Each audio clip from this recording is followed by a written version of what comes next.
Hello and welcome to the Cleine Line. I'm Jamie Cleine, and today I want to talk about something that's becoming harder and harder to ignore in this country: alienation. Not just frustration, not just disagreement, but that deeper feeling people have they are no longer part of the conversation, that decisions are being made around them and not with them, that somehow the country they grew up in is drifting further and further away. And the reason I think this matters so much is because alienation doesn't stay isolated. It doesn't sit quietly forever. If enough people feel unheard or ignored or disconnected, then eventually we see trust starting to break down. Trust in our institutions, trust in all forms of government, and trust in each other. And once that erosion starts, it becomes very difficult to rebuild. Former Prime Minister Helen Clark recently spoke about this in an interview with Stuff, saying the Kiwi dream of work hard and live well is falling apart. I think many New Zealanders know exactly what she means. But I also think the issue runs much deeper than economics alone, because this feeling is growing right across regional and rural New Zealand, from Golden Bay to South Westland, from Northland to Southland, from farming districts to our small provincial towns. There's a growing sense that parts of New Zealand feel disconnected from the direction the country is heading.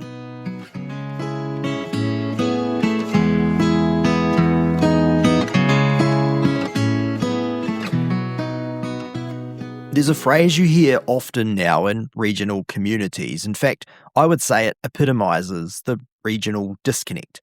The phrase, "nobody listens." And while that may sound simplistic, there's usually something real sitting underneath it. People see schools struggling to retain teachers. They see healthcare becoming more centralised and harder for them to access. They see their own roads deteriorating while there's billions spent on a project in an urban centre somewhere. They see local industries increasingly criticised rather than valued. And over time, communities begin to feel like they're constantly defending their existence instead of, building their future. Now, this isn't about a city versus country thing. New Zealand certainly needs really strong, successful cities.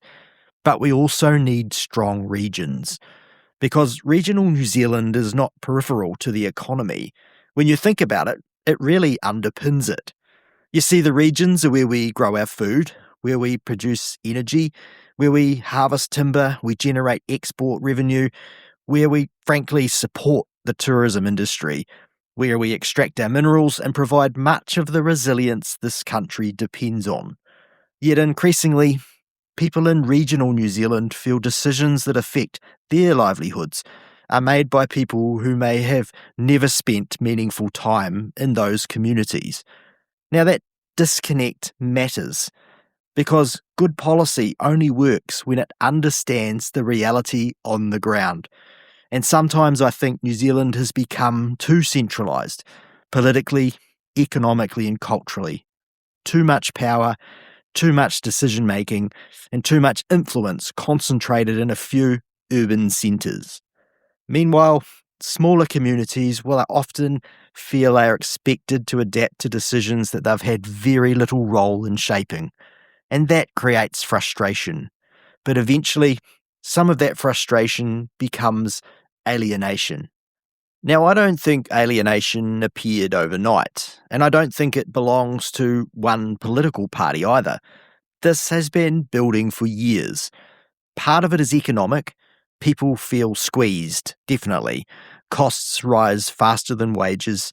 Young families struggling to get ahead, small businesses facing mounting compliance costs and other pressure.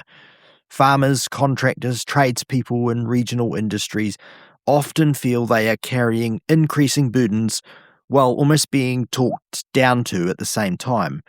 But there's another layer to this as well, and that's cultural disconnect. Many people feel that practical experience is no longer valued the way it once was, that decisions are increasingly shaped by ideology or branding or political narratives instead of practical outcomes. Now, ambition matters, environmental responsibility matters, innovation matters, But practical reality matters too, because communities, well, they're not theories, they're a living system.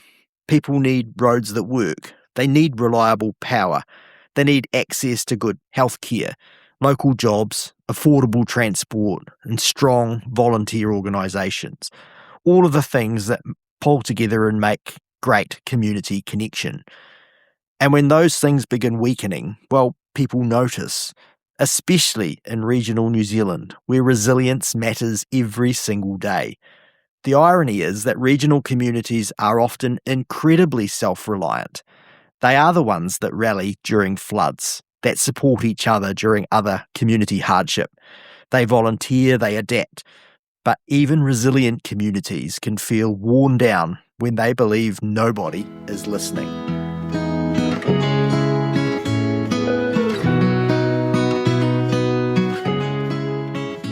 So what happens if we simply ignore alienation and accept that that is the modern way of life? Well, history shows us that alienation is dangerous when ignored for too long, because eventually people stop believing the system works for them. And when that happens, well, division really grows. Trust collapses, social cohesion weakens, and people retreat into anger, cynicism, or complete disengagement. And you can already see signs of that happening internationally. Polarisation, distrust, communities talking past one another instead of with one another. And New Zealand is certainly not immune from that. We like to think of ourselves as a small and connected country, but increasingly there are different realities emerging: urban and regional, property owners and renters, public sector and private sector, those who feel economically secure and those who don't, those who feel represented and those who don't.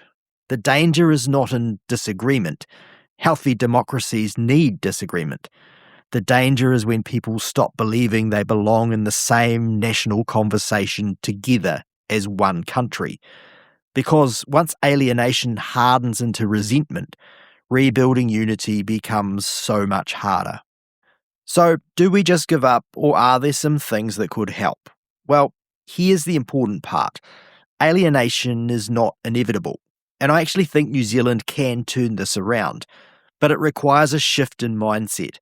First, we need to rebuild respect for regional New Zealand, not as some nostalgic idea of the past, but as a critical part of the country's future. That means understanding that strong regional economies strengthen the whole country. Second, we need more balanced decision-making. Policies should not simply be designed in Wellington and imposed outward. Communities need genuine input, not consultation after the fact. Actual involvement early in the legislative process. Third, infrastructure really matters. Reliable roads, good port connectivity, digital connectivity, energy security, healthcare access, water infrastructure. Those are not luxuries, they are the foundations of economic and social resilience. Fourthly, we need to restore confidence in the productive industry. That doesn't mean abandoning environmental responsibility. It means recognising that sustainability and economic development must work together.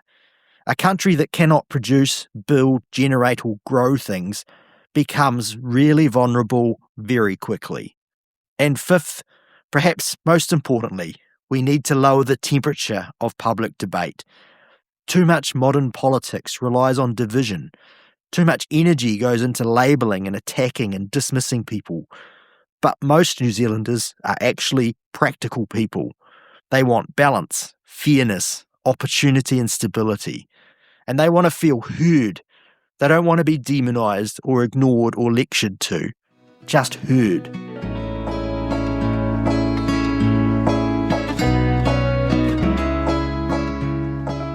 So I think maybe what New Zealand needs now is a bit of a back to the future moment. Not going backwards, but rediscovering some balance again. Remembering that local communities matter, that resilience matters, that self-reliance matters, and that productive economies matter, that strong regions help create a strong nation. And perhaps most importantly, remembering that people need hope, not just slogans, not just endless crisis narratives, but hope and belief in a strategy. The belief that you work hard, contribute to your community, and raise your family well, and that you can still build a decent life in New Zealand. That used to feel achievable for most people, and we need to get back to that. Because if too many New Zealanders feel disconnected from the future in this country, then eventually the country itself becomes so much weaker. But if we can rebuild trust, rebuild balance, and reconnect communities to decision making, then I think New Zealand still has enormous potential ahead of it.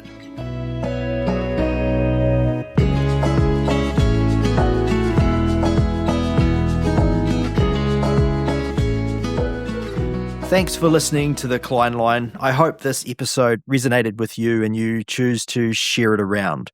Send it to someone in your community and start a conversation, because rebuilding connection in this country won't happen from the top down alone.